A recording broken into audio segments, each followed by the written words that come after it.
안녕하십니까, 이용태입니다. 지난 두 번의 시간에는 테니스공과 축구공을 만들어 봤는데요.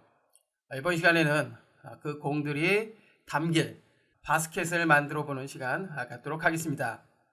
3D Max에서 바스켓은 리본의 토폴로지를 사용을 하면 보다 쉽고 간편하게 만들어 줄 수가 있는데요. 이번 학습에서 표현할 바스켓은 공이 담길 바스켓으로 사용할 것이기 때문에 철망으로 엮여져 있는 바스켓을 표현을 해보도록 하겠습니다. 자, 먼저 바스켓의 모양과 가장 유사한 실린더를 사용을 해서 바스켓의 기초 형태를 만들어 보도록 하겠습니다. 실린더를 선택을 해주고요. 퍼스펙티브 뷰에서 만들어 주는데요. 확대를 좀 해놓고 작업을 해봅니다. RW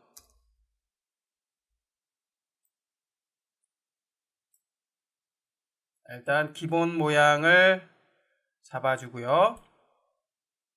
파라미터에서 레디어스 값을 일단 한 10 정도로 해줍니다. 그리고 하이트는 한 27 정도로 설정을 해서 크기를 이 정도의 크기로 해주고요. 그 다음에 하이트 세그먼트를 조금만 증가를 해봅니다. 지금의 세그먼트 개수는 바스켓의 메시, 즉 그물에 영향을 주는 개수이기 때문에 사용하고자 하는 그물의 개수만큼 설정을 해주면 되겠고요. 자, 이제 만들어진 실린더 오브젝트를 편집이 가능한 폴리곤 오브젝트로 변환을 해봅니다. 우측 마우스 버튼 컨버트 에디테이블 폴리곤 오브젝트로 변환이 됐고요. 자, 위쪽과 아래쪽 면을 선택을 해주기 위해서 폴리곤 선택 모드로 전환을 해줍니다. 자, 이 상태에서 먼저 위쪽을 클릭해서 선택을 해줍니다. 그리고 Alt 마우스 휠 버튼을 사용을 해서 아래쪽이 보이도록 해준 후에 컨트롤 키를 누른 상태에서 아래쪽 면도 이렇게 선택을 해줍니다. 자, 이제 선택된 위아래 면을 엣지로 선택을 해줘야 되는데요.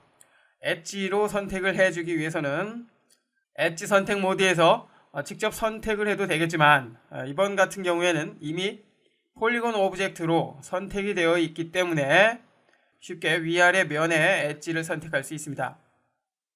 폴리곤 선택 모드에서 엣지 선택 모드로 전환을 할 때 컨트롤 키를 이용을 하면 아주 쉽게 지금 선택된 폴리곤과 연결된 엣지를 보다 쉽게 선택을 해줄 수가 있습니다. 컨트롤 키를 누른 상태에서 엣지 선택 모드를 선택을 해보면 자, 어떻습니까? 위와 아래쪽에 위쪽과 아래쪽에 면 경계에 해당이 되는 엣지가 이렇게 선택이 된 것을 알 수가 있습니다. 이와 같은 방법은 폴리곤에서 엣지뿐만 아니라 폴리곤에서 버텍스를 선택을 할 때도 같은 방법으로 사용을 하면 됩니다. 그리고 반대로 엣지에서 폴리곤을 선택할 때도 같은 방법으로 사용하고요. 버텍스에서 엣지 혹은 폴리곤을 선택할 때도 같은 방법으로 사용을 할 수가 있습니다. 이제 선택된 위아래 엣지를 별도의 오브젝트로 생성하기 위해서 Create Shape from Selection을 선택을 해줍니다.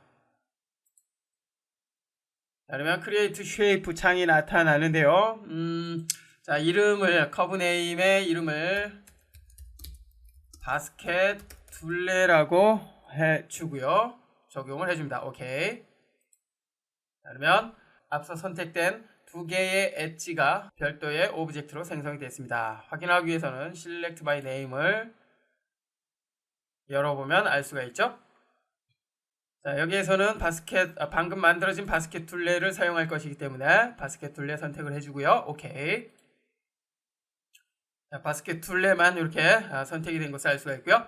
계속해서 지금 선택된 두 개의 엣지 부분을 바스켓 위아래에 둥근 링의 모습으로 표현을 해줘야 되는데요. 자, 그 작업에 앞서 일단 그물로 사용이 되는 부분을 먼저 표현을 한 후에 만들어 봅니다. 다시 실린더를 선택을 해주고요. 오케이. 실린더가 다시 선택이 됐고요. 폴리곤 선택 모드로 전환을 한 후에 이제 바스켓의 위쪽 부분이 구멍이 뻥 뚫린 상태죠. 그렇기 때문에 위쪽 면을 선택을 해주고요. 딜리트 키를 눌러서 삭제를 해줍니다. 자, 그러면 이렇게 윗면이 삭제가 된 것을 알 수가 있고요. 구멍이 뻥 뚫린 상태로 됐죠. 확인해 보면 이와 같은 형태로 표현이 됐습니다. 조금만 확대를 하기 위해서 컨트롤 알트 마우스 휠 버튼, 이제 지금의 실린더 오브젝트를 그물처럼 만들어주기 위해서 리본을 사용을 해봅니다. 리본의 모델링, 폴리곤 모델링에서 제너레이트 토폴로지를 선택을 해줍니다. 그러면 이와 같이 토폴로지 창이 나타났는데요. 여기서 그물 모양으로 사용하고자 하는 무늬를 적용을 해주면 되는데요. 자, 요게 좋을 것 같습니다. 엣지 디렉션이라고 하는 요 무늬를 선택을 해줍니다. 자, 그러면 이와 같이 적용이 된 것을 알 수가 있고요. 이제 생성된 그물 무늬를 엣지로 선택해 주기 위해서 컨트롤 키를 누른 상태에서 엣지 선택 모드를 컨트롤 키를 누른 상태에서 엣지 선택 모드를 선택을 합니다. 그러면 이처럼 선택이 된 것을 알 수가 있습니다. 선택된 엣지를 새로운 오브젝트로 만들어주기 위해서 역시 앞서 사용을 했었죠. Create Wave from Selection을 선택을 합니다. Create Shape 창이 나타났고요. 이름은 그물망이라고 해주죠. 그물망. 오케이. 자, 그럼 그물망 모양이 새로운 오브젝트로 만들어졌고요. 이제 앞서 바스켓의 위아래 두꺼운 링과 지금의 그물망이 만들어졌기 때문에 실린더 오브젝트는 필요가 없을 것 같습니다. 자, 이제 실린더 오브젝트를 삭제해주기 위해서 Select by Name 혹은 단축키 H키를 눌러서 Select from Scene 창을 열어주고요. 자, 실린더를 선택을 하고 오케이, 삭제를 해줍니다. 딜리트. 그럼 그물망 모양만 이렇게 나타나는 것을 알 수가 있습니다. 자, 다시 H키를 누르거나 Select by Name을 선택을 해서 자, 먼저 바스켓 둘레에 대해서 작업을 하기 위해서 바스켓 둘레 선택을 해주고요. 오케이. 자, 바스켓 둘레가 선택이 됐고요. 두꺼운 링 형태로 만들어주기 위해서 렌더링을 열어주고요.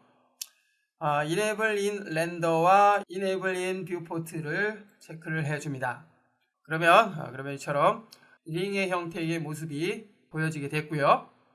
두께를 설정해주기 위해서 thickness 값을 증가를 해줍니다. 조금 더 한 1.5 정도로 해보죠. 자, 1.5 정도로 두께를 보다 두껍게 해줬고요. 이번에는 그물망에 대한 두께 역시 설정을 해줘야 되겠죠. 그물망을 선택을 해줍니다. 클릭해서 그물망을 직접 선택을 해주고요. 자, 역시 그물망의 두께를 설정하기 위해서 Enable Render, Enable in Render, Enable in Viewport 역시 체크를 해줍니다. 그리고 두께가 너무 두껍습니다. 좀 줄여봅니다. 줄여서 한 0.3 정도로 줄여줍니다. 렌더를 걸어보면 이와 같은 바스켓이 만들어졌습니다. 이제 만들어진 바스켓에 재질을 적용을 해줘야 되겠죠. 재질 작업을 하기 위해서 매터리얼 에디터를 열어주고요. 컴팩트 매터리얼 에디터를 사용을 합니다. 자, 첫 번째 슬롯은 그물망 작업을 하기 위해서 그물망이라고 해주고요. 있습니다. 그물망의 색깔은 디퓨즈를 사용을 해서 지정을 해줍니다. 어떤 색을 사용을 할까요? 자, 여러분이 원하는 색깔 해주면 되겠고요. 저는 이렇게 하늘색으로 설정을 했습니다. 하늘색이 좀 그런가요? 자, 요거 괜찮네요. 그물망이 철사 형태로 되어 있기 때문에, 코팅된 철사 형태로 되어 있기 때문에 반사 재질이 필요하겠죠. 반사 재질을 설정하기에 앞서 스페큘러 값을 조금만 증가를 해봅니다. 증가해주고요. 글로스니스 값을 높여서 빛이 비춰지는 영역을 좀 축소를 해줍니다. 그 다음에 매핑 작업을 하기 위해서 맵을 열어주고요. 리플렉션을 체크를 해줍니다. 그리고 리플렉션 값은 한 25 정도로 설정을 해주고요. 넌 버튼을 클릭합니다. 리플렉션을 사용하기 위해서 레이트레이스 사용을 해줘야 되겠죠. 더블 클릭해서 적용을 하고요. 자, 이번에는 씬 전체의 환경 맵을 사용하기 위해서 백그라운드를 use environment setting 그대로 사용을 하고요. 자, 설정이 끝났다면 상위 레벨로 이동을 해줍니다. 자, 이제 적용을 한번 해보죠. 자, 그물망이기 때문에 그물망이 선택이 된 상태에서 Assign Material to Selection을 선택을 합니다. 자, 그러면 적용이 됐나요? 확인해보죠. 적용이 된 것을 알 수가 있고요. 계속해서 이번에는 바스켓 위아래의 이 링 부분에 대한 재질을 설정하기 위해서 먼저 선택을 해줍니다. 그 다음 두 번째 슬롯 사용을 해보죠. 두 번째 슬롯의 이름은 바스켓 링이라고 지정을 해줍니다. 됐나요? 바스켓 링은 금속 재질일 수 있기 때문에 메터리얼 속성을 메탈로 해주면 되겠지만 이번에는 그냥 기본 메터리얼 형식인 불린을 그대로 사용을 해 보도록 하겠습니다. 금속 재질에 대한 설정은 다음 강좌에서도 몇 번에 걸쳐서 살펴볼 것이기 때문에 이번에는 불린을 통해서 금속 느낌을 표현을 해 보도록 하겠습니다. 자, 어떤 차이가 있는지 불린을 사용했을 때와 메탈을 사용했을 때의 차이를 여러분들이 직접 비교를 해 보십시오. 먼저 색깔은 금속 재질인 크롬 코팅이 되어 있는 실버 느낌의 재질을 사용을 할 것이기 때문에 회색을 그대로 사용을 하면 되겠고요. 근데 좀 회색이 너무 밝습니다. 좀 어두운 회색으로 해줍니다. 조금만 더. 오케이. 됐죠? 자, 역시 스페큘러의 레벨을 좀 증가를 해주고요. 글로스니스 영역을 좀 좁혀줍니다. 자, 계속해서 이제 맵으로 이동을 해서 광택의 반사 재질을 만들어주기 위해서 리플렉션 체크를 해주고요. 자, 이 부분 한 35 정도로 해줍니다. 조금만 더 해볼까요? 한 45 됐고요. 넌을 클릭해서 역시 레이 트레이스 적용. 오케이. 적용이 됐고요.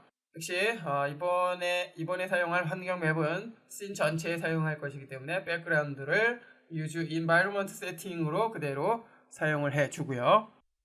자, 이제 적용을 해줘야 되겠죠. 두 번째 바스켓 링 메터리얼을 적용을 해줍니다. Assign Material to Selection을 클릭을 해서 적용을 합니다. 자, 이제 렌더를 통해서 확인해 보면 이처럼 적용이 된 것을 알 수가 있는데요.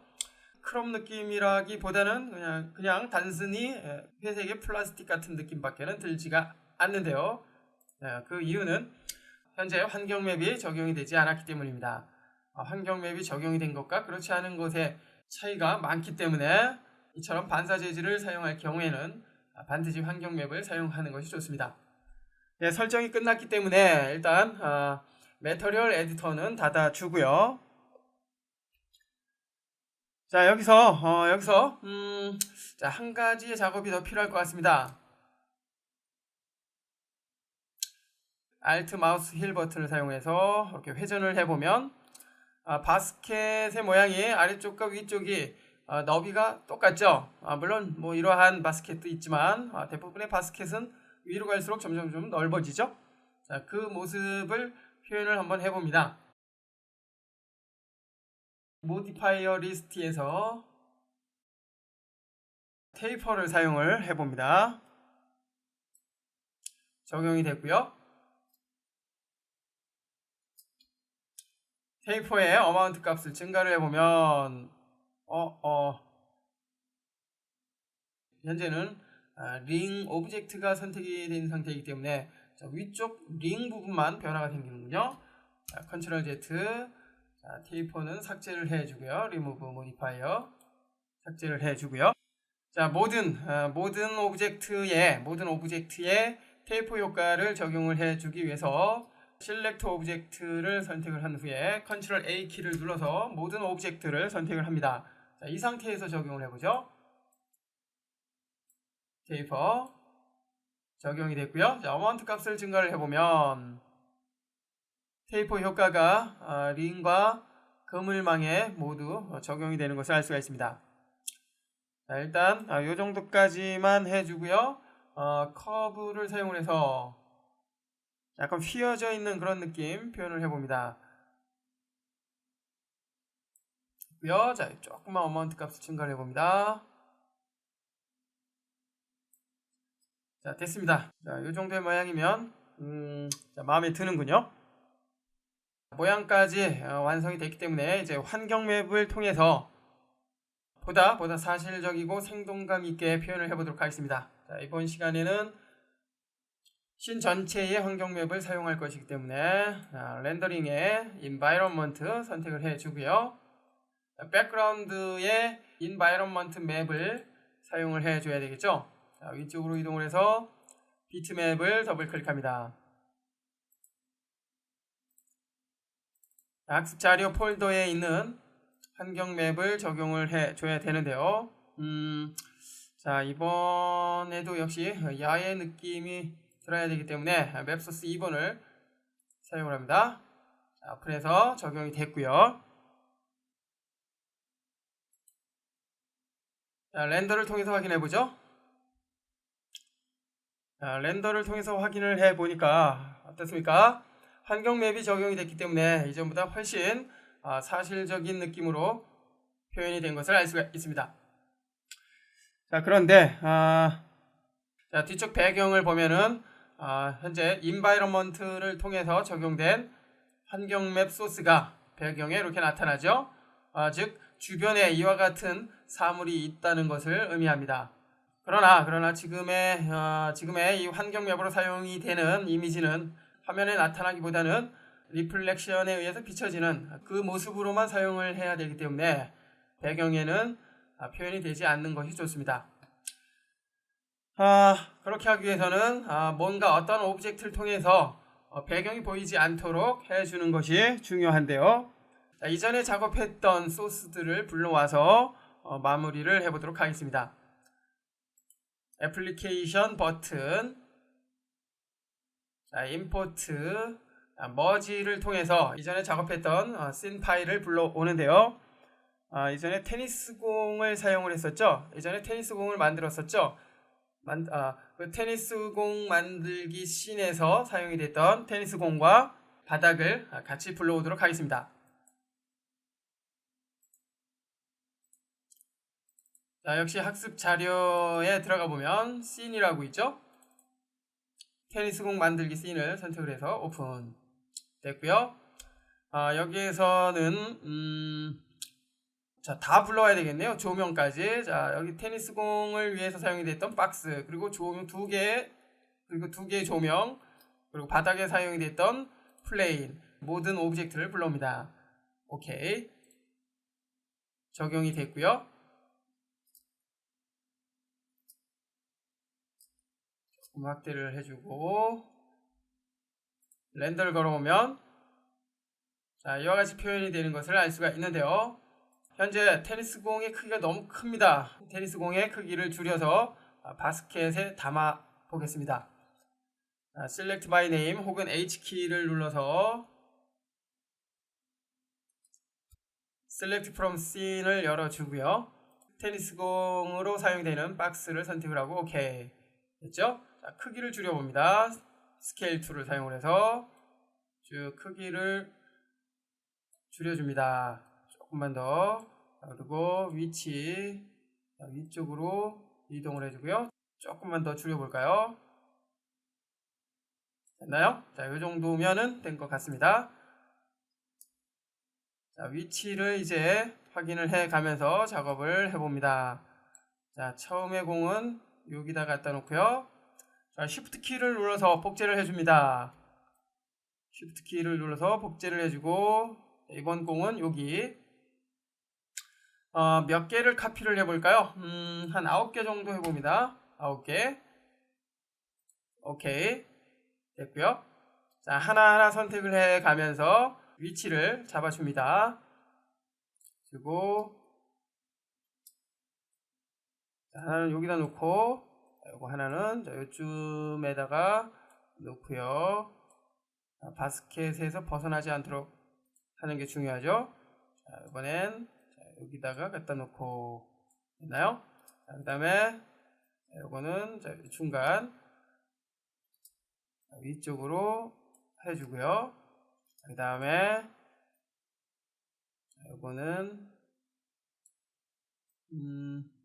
이쯤에다 할까요? 자, 일단 기본 위치 잡아주고요. 위아래의 높낮이는 작업 후에 다시 한번 설정을 해봅니다. 컨트롤 Z.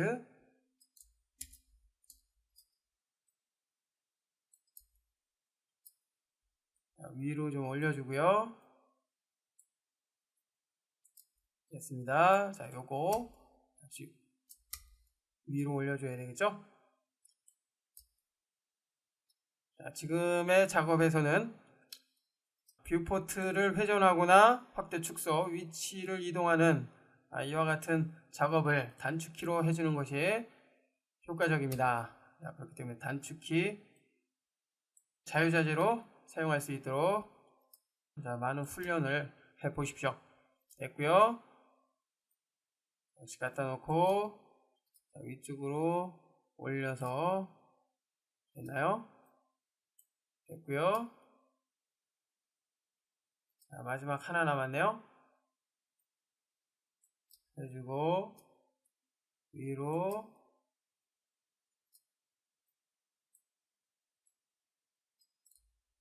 이게 아니죠? 컨트롤 Z. 다시 컨트롤 Z. 자, 다른 오브젝트가 선택이 되지 않도록 주의하면서 작업을 합니다. 자, 이제 됐습니다. 자, 홈 버튼을 클릭해서 원래 위치로 되돌아가고요. 조금 확대를 해보죠. 자, 이제 렌더를 통해서 최종 결과를 확인을 해봅니다. 렌더가 끝났는데요. 확인을 해보니까 이번 학습에서 만들어 놓은 바스켓 안에 이전 신 프로젝트에서 만들어 놨던 테니스 공과 바닥 그리고 조명에 의해서 그림자까지 표현이 됐습니다. 이처럼 다른 씬에서 만들어 놨던 오브젝트를 이렇게 불러와서 머지를 통해서 사용을 할 수 있기 때문에 복잡한 작업일 경우엔 별도의 씬에서 작업을 한 후에 최종적으로 합쳐주는 것도 효율적인 작업을 위한 하나의 방법이 될 것입니다. 자, 이번 시간에는 바스켓을 만들어 봤는데요. 그물로 이루어진 바스켓이기 때문에 처음엔 그물을 표현하는 것이 어렵게 느껴졌지만 실제 작업을 해보니까 그리 어렵지 않다는 것을 알 수가 있었을 것입니다. 이것이 바로 모델링 작업을 보다 효율적으로 할 수 있는 리본 때문이라는 것을 알 수가 있었습니다. 다음 시간에는 레이드를 통해서 회전체 오브젝트인 와인잔을 표현을 해보도록 하겠습니다.